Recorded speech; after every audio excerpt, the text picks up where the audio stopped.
They filed an answer, SMNI filed an answer on January 19. Yeah, Attorney Uh, Tolentino. We also filed a motion for reconsideration with respect to the suspension of the indefinite suspension, Mr. Chair. Mr. Chairman, that we also filed an explanation on the allegation that we operated a radio station in Thank you, Mr. Chair. This is still in connection with your question regarding the suspension. As you have said, I believe that the suspension was dated December 19, 2023, and it was supposedly to expire on January 20, 2024. However, we have found out, and everybody knows this, that in spite of the suspension order given by NTC to SMNI, SMNI was still operating. So may I know from NTC, from the time that you issued the order, ilang araw pa sila nag-ooperate or hanggang ngayon nag-ooperate pa po ba sila? December 21 pala yung suspension order. But they were still operating. Ilang araw pa sila nag-operate? Mr. Chair. Yes, Your Honor. Based on the submissions by our regional offices, our regional office in Region 6 indicated in the report that there was one station in I think in Rojas. We'll have to check the In specific- Region 6, I believe. in Region 6, Mr. Chair, and it was reported that there were indications that the station of SMNI in the area is still on air.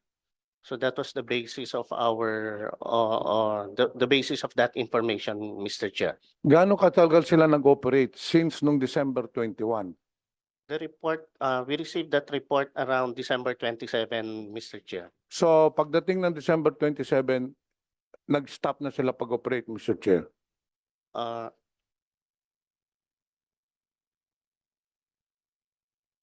Yeah, Mr. Chair, around that time, it was reported that most of the stations had already been off air. But for this particular station, as reported by our region at around that time, they indicated the report that there was still a station on air in the area. Is still Because we, operating up to this date? We will have to confirm, Your Honor, but around that time, it was confirmed that they were still on air. So what do you plan to do? Are there any sanctions for the defiance of the suspension? Because clearly, SMNI thinks that they are above the law. NTC is mandated to supervise radio stations. Yun po ang mandato ninyo eh. But in this case, in spite of the order, hindi sinunod ng SMNI. Eh, ganun naman talaga ang ugali nila. They think even the radio programs, ang tingin nila, eh, sila na ang ikangang hari, no? So, are you not planning to impose sanctions on the defiance of the order? Mr. Chair, that was also taken into account when the NTC eventually issued the CDO on 18 January. So this was taken into account by the commission, Mr. Chair. So in short, Mr. Chair, yung expiring na January 20, in-extend na naman ninyong suspension nila. That is correct, Your Honor. And this time, meron bang prescription period? Is there a timeline? Or is this indefinitely suspended? It's we issued the CDO, Mr. Chair, and the duration of that is pending hearing and final consideration of the admin case that is now that's now before the commission. So that's the duration of the CDO. So it's open-ended. Walang nakalagay doon ang date. Until such time that the yung case will be resolved. Hindi po ba? Correct, Mr. Chair. So ano na yung status ng nung case nila? Mr. Chair, the SMNI already filed their answer, and the NTC is now reviewing their submissions. So that is at the moment, that is the status of the case, Mr. Chair. Mr. Chair, as of this time, have you verified all over the regions, wala na talagang nag-ooperate? Based on latest submissions, Mr. Chair, that is the information that we have. Can we file a case against SMNI regarding the defiance of the suspension order, Mr. Chair? As far as your mandate is concerned, hindi dito sa Kongreso, kundi ang sa mandato ninyo. If an airing or a defiant TV station does not follow your orders, ano ba ang nakalagay sa mandato ninyo? Is there a need to file a case against them? Or this could be one of the factors that could lead to the revocation of the franchise? Ano ba ang nakalagay doon sa mandato ninyo? The NTC can take cognizance of that, Mr. Chair, but I believe that in this particular case, we can take that into account, incorporating already in this administrative case that we already have, Mr. Chair. During the previous hearings, Mr. Chair, we've also found out there were other cases that were filed against SMNI, hindi po ba? Yes, Your Honor. So as of this moment, ilan po ang kaso ng SMNI na nakafile sa NTC? There is one case, there's a complaint filed against SMNI under administrative case 2020-207, Mr. Chair. And what is the nature of this case, Mr. Chair? This case, rather.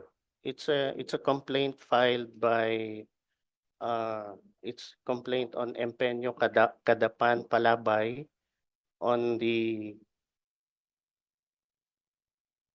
regarding the interview conducted and also on the allegations about the Vice President, Mr. Chair.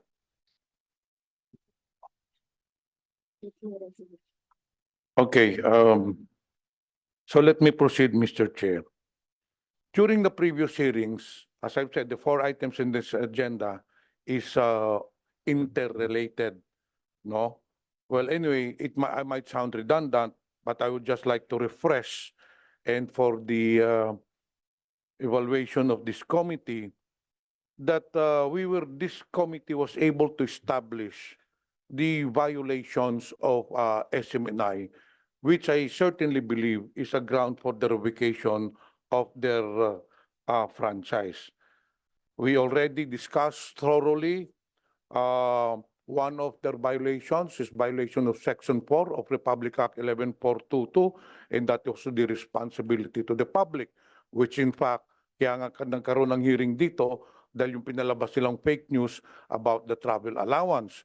And even the resource persons then admitted na hindi cleared yung source nila, and they admitted that nasunog sila, that in journalist parlance, they were burned of the fake news that relate to them, but pinalabas pa rin nila sa programa nila yun. So clearly, this is in violation of Section 4. Now, we were also able to establish, Mr. Chair, so that the members will be refreshed. They have also violated Section number 10 of Republic Act 11422, sale, lease, transfer, grant, or use of tract or assignment of franchise. Na ipaibigay po natin, na ipahayag po natin dito, there was a change of ownership which was not reported to this committee. It is very clear in your franchise that any change of ownership must be reported within 60 days to this committee, of which SMNI did not do.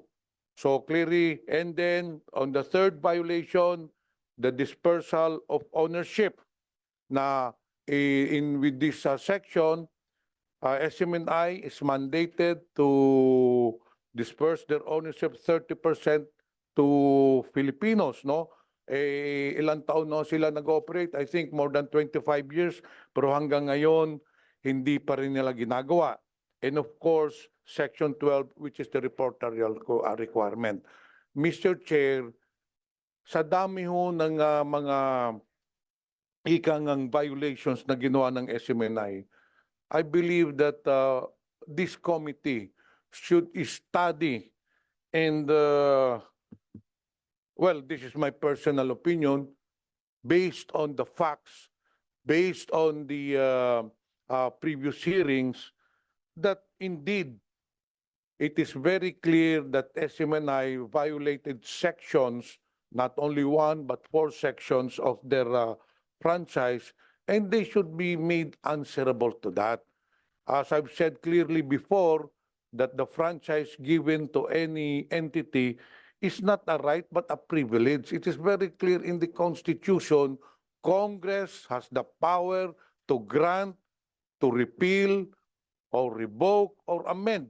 And in this case, nakikita ko po talaga sa dami ng naagrabyado. In fact, I will not delve into anymore. Meron pa ngang nagpadala sa akin ngayon, ang daming mga personal attacks against the members of the committee, including the chairman.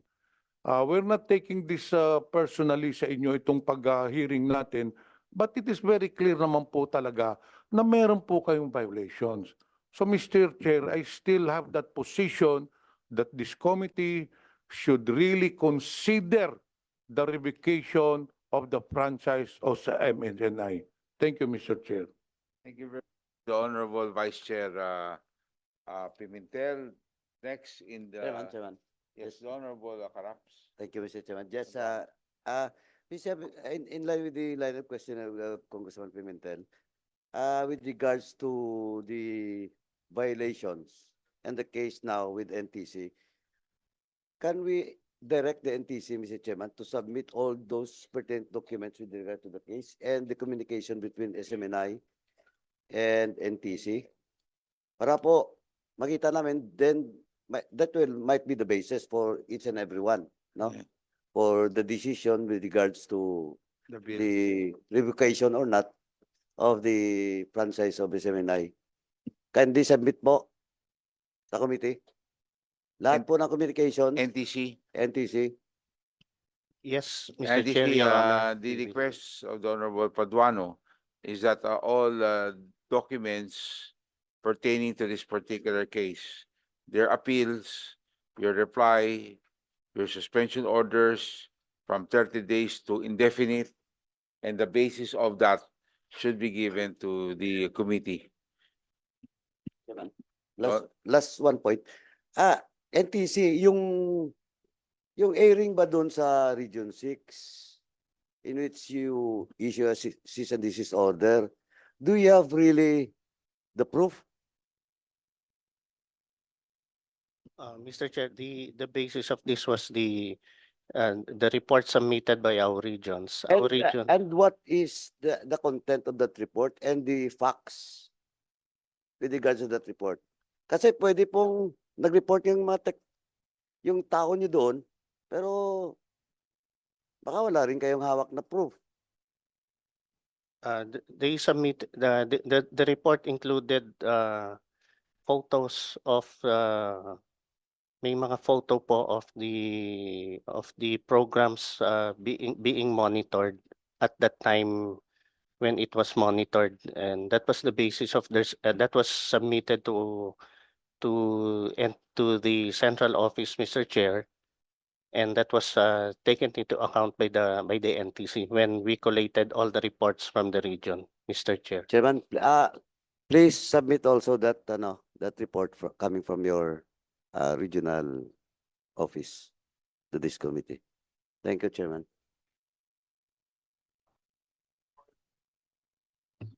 Before we proceed, the chair would like to recognize our senior deputy speaker from the 3rd District of Pampanga, the Honorable Aurelio Dong Gonzalez Jr. Welcome, sir. And of course, from the 1st District of Northern Samar, the Honorable Paul Ruiz Daza. Welcome to the committee hearing. Another interjection, Mr. Yes, I think, Mr. Chair, as regards to the as regards to the points by Representative Pimentel.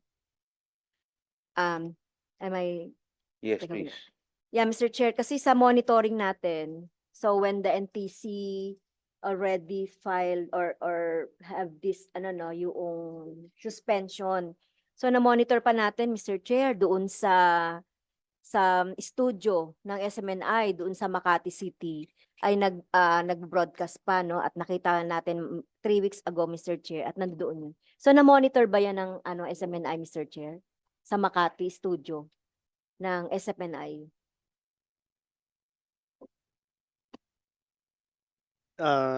The studio operations, ma'am, is iba rin po from the transmission side. So ang ano po namin is the transmission where the signals emanate. Mag-register ka.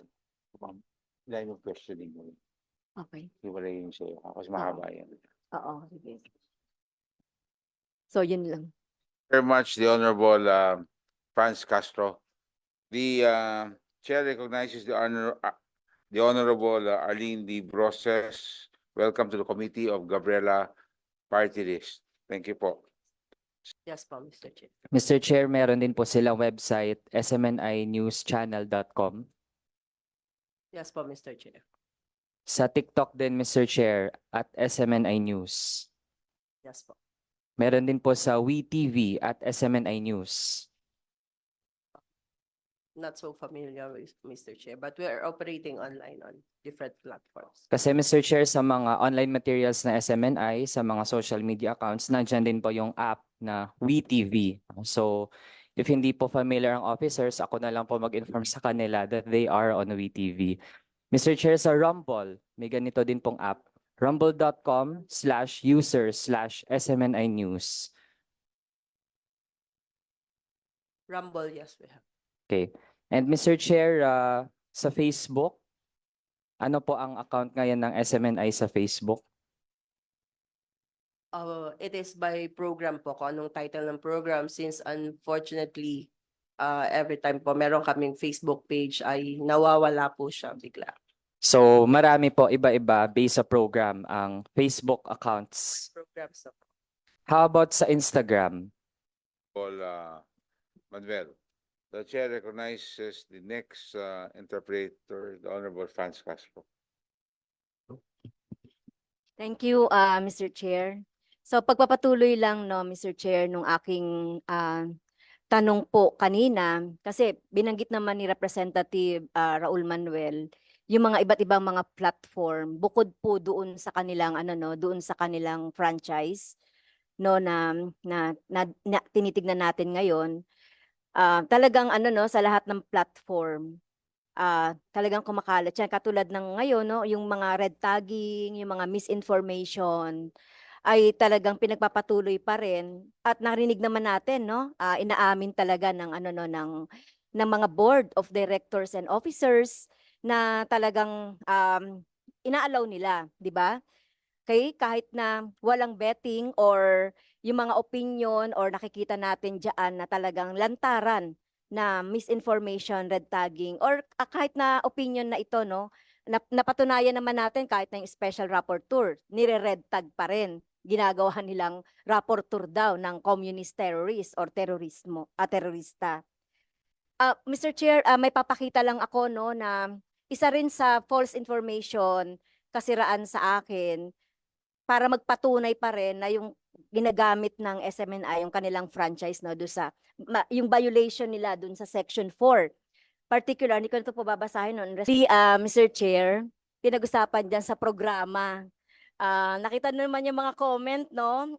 Talagang nakakatawa, no? At malayo-malayo yan sa katotohanan. Hindi mapagkatiwalaan at tulisan daw ako. Anyway, gusto ko lang ipakita dyan, Mr. Chair, na sinasabi dyan na nangungulekta daw ako ng 20 pesos.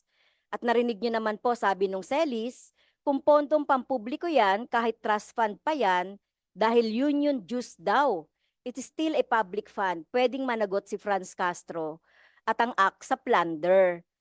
But ito yung sinasabi nila, Mr. Chair, na union dues. So 2012 pa po ako nag-retire from the service. At ito mga pinag-uusapan nila ay pangungulekta daw ng union dues. At matagal na rin akong wala doon sa union ng Alliance of Concerned Teachers ng Quezon City, no, ng Quezon City Public School Teachers. Kaya sinas pinag-uusapan diyan, saan daw napupunta, saan ko daw nilalagay yung pondo na kinokolekta daw ng union dues. So alam ba ng board ng SMNI, Mr. Chair, itong ganitong episode?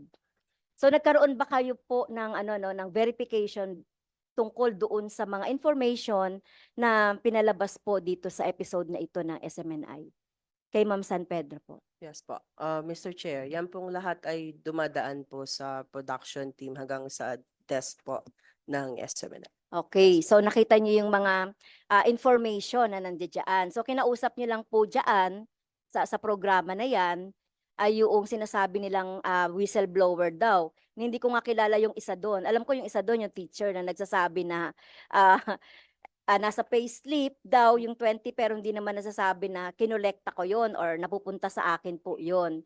So wala po kayong pagbibet, no? Hindi man lang po kayo nagtanong or hindi ba man lang nag-verify ang inyong team, yung inyong team kaugnay doon sa sinasabi pong information. Ma'am San Pedro, Mr. Chair. Yes po. Yes, Mr. Chair. Madam Congressman, naririnig ko po sa programa ng Laban Kasama ang Bayan over and over na kayo po ay iniimbita sa kanilang programa. At ngayon po, I would also like to extend this invitation to you na umattend po at ibigay po ang inyong side, magpa-interview po sa Laban Kasama ang Bayan. Well, that is 2022 pa, no? So wala akong natatanggap na formal invitation about that kasi mga network dito, kahit nga text, kapag talagang valid yung kanilang mga gustong itanong sa akin at 'di ba? At nagpapaunlak ako kahit na madaling araw 'yan. Pero wala akong message from the SMNI. Anyway, Mr. Chair, gusto ko lang malinis o malinawan sa ating mga kababayan, lalong-lalo na dun sa mga teachers Baka sabihin talagang kinokolekta ko yung mga perang yan sa union dues. Meron po akong actually pinatakbo ko pa dito, Mr. Chair, para makita po talaga ng taong bayan at maano rin ng SMNI, ano bang ibig sabihin nitong 20 pesos na union dues? At ako, hindi po ako member ng union, bagamat ako yung founding chairman ng ACT-NCR Union noong 2011. So bago po nagkaroon ng mga collection ng mga union dues yan, tapos na ako noon, 2013 pa yata yan o 2014. So andito po, Mr. Chair, kung papayagan niyo po, isa o dalawang tanong lang po kay Sir Romel. Kay Sir Romel Please proceed. Tarala, Faculty Club President ng Justice Cecilia Muñoz Palma High School, QCPSTA, isa sa mga member ng QCPSTA and officer ng ACT-NCR Union din. So matanong ko na lang, Mr. Chair, kasi etong union dues na ito, na 20 pesos daw na kinokolekta every month, talagang meron naman yan, di ba? Tama ba, Sir Romel? Yes po. Good afternoon po sa ating lahat. Address your answer to our chair. Mr. Chair and ladies and Please. gentlemen. I'm the faculty president of Justice Palma Secondary High School in Quezon City. We are all aware of the monthly dues. It's automatically deducted in our payslip, but it's divided into 4, no? Oh, saan napupunta Yung 5 itong 20 pesos is na yun? for the faculty club, and we are benefiting from that, no? Talagang ginagamit namin siya in all the faculty clubs, no, of Quezon City or NCR are receiving.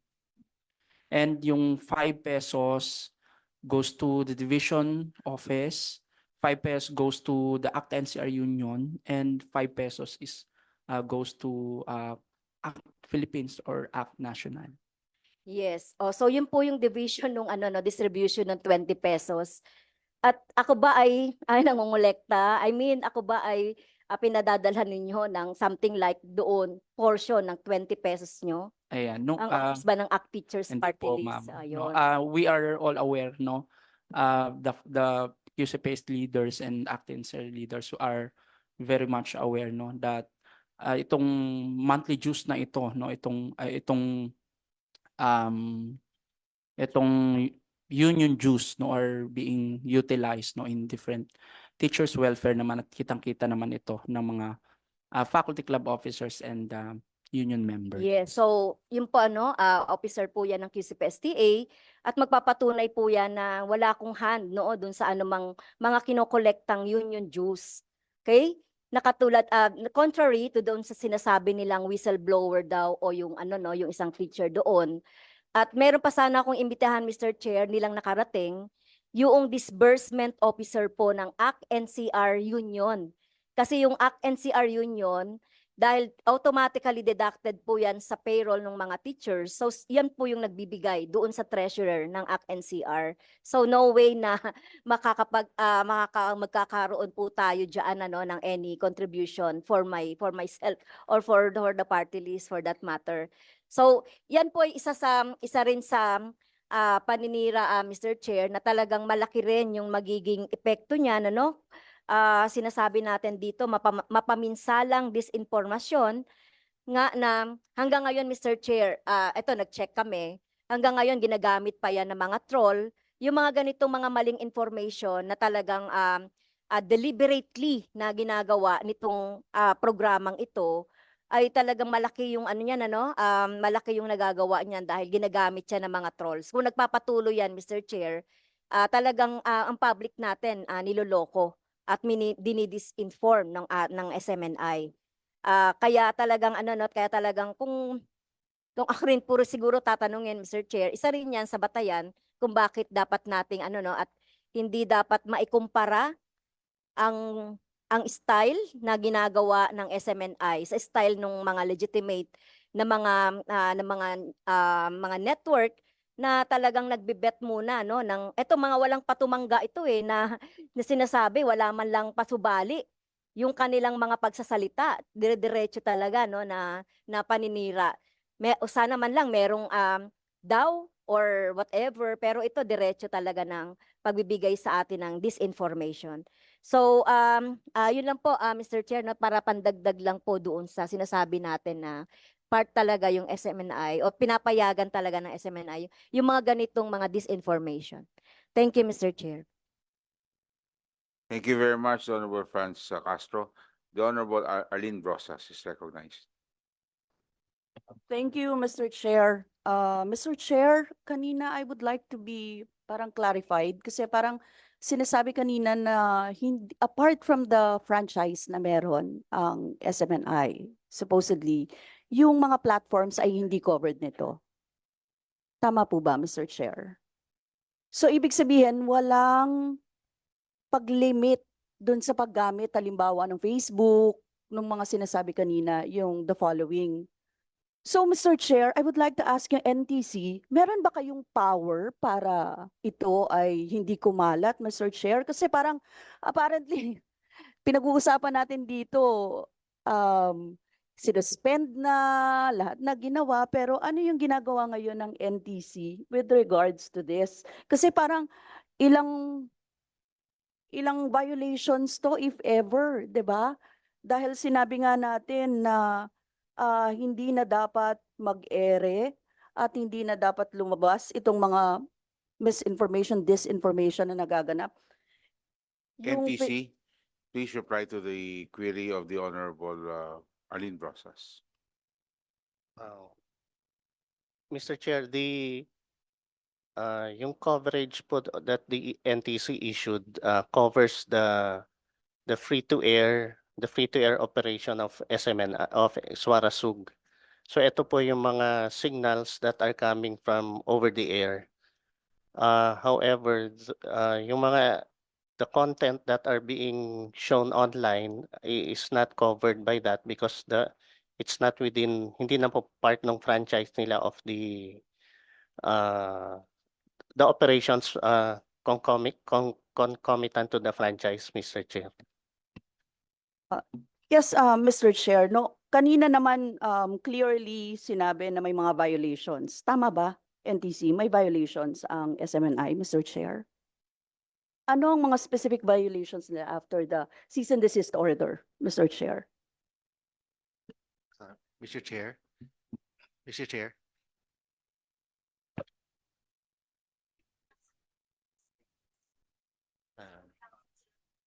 The NTC, the Honorable Brosas is Because, addressing the Mr. Chair, measure. there's a pending case with the NTC. If the NTC will answer that, it will jeopardize NTC with respect to the constitutional principle of impartial court, Mr. Chair. If they will answer is whether or not there's violation on the part of SMNI, when in fact there's pending case with SMNI and submitted for decision, Mr. Chair. You agree with the position raised by the Attorney Tolentino?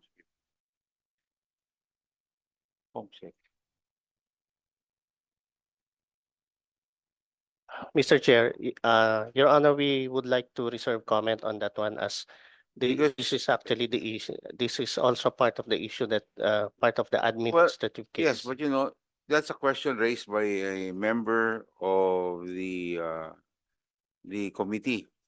And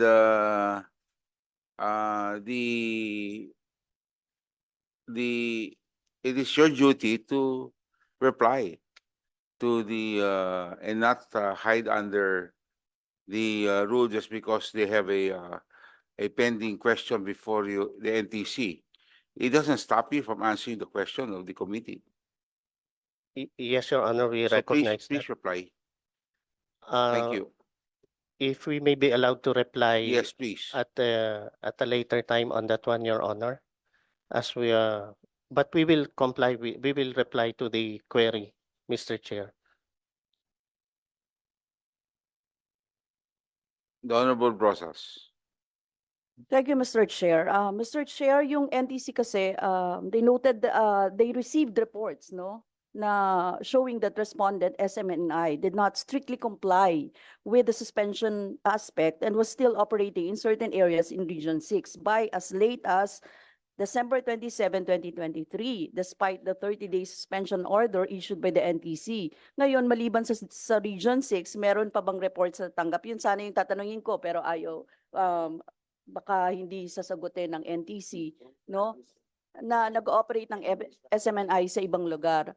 Now, Mr. Chair, it seems like the SMNI has not taken seriously the suspension order of the NTC and its violations of several provisions of its franchise that were unveiled, no, nung na-discuss during the hearings dito sa House of Representatives, Mr. Chair.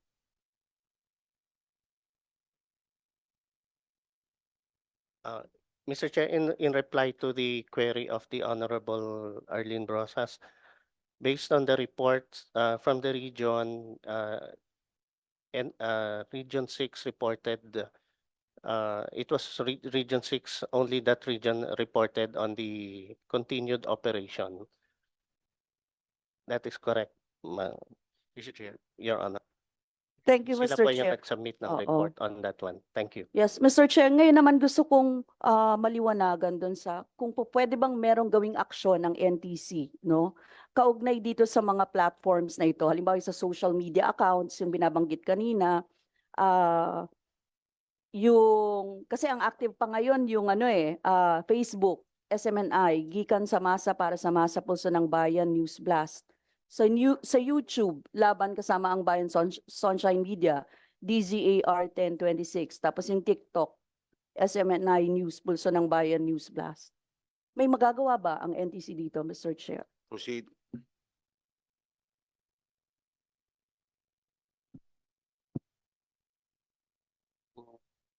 Please answer. Just, if we may be allowed to explain a little, Please. Mr. Chair. Like what we mentioned earlier, the order issued by the NTC principally covers the privileges granted under the franchise of SMNI. And this includes the provisioning of free-to-air broadcast services, radio and television. Insofar as the other platforms like social media, we would like to inform that these are basically not within the realm of the operations of the franchise, Mr. Chair. So we are at this time limited only to the scope of what the franchise the authorities granted as a result of the franchise is covered, Mr. Chair. Mr. Chair, kung ganun yung mga lumalabas, puro red tagging, fake news, etc., dito sa mga following platforms na ito, Mr. Chair, hindi ba dapat ay i-address din natin tong usapin na ito, Mr. Chair? Hindi ba dapat i-suspend din natin yung operations, no, ng may mga record ng red tagging? And sino-sino, Mr. Chair, gusto nating malaman, sino-sino ba yung mga managers ng accounts na ito? Saka ano yung guidelines, social media posting ng SMNI sa program na ito, Mr. Chair?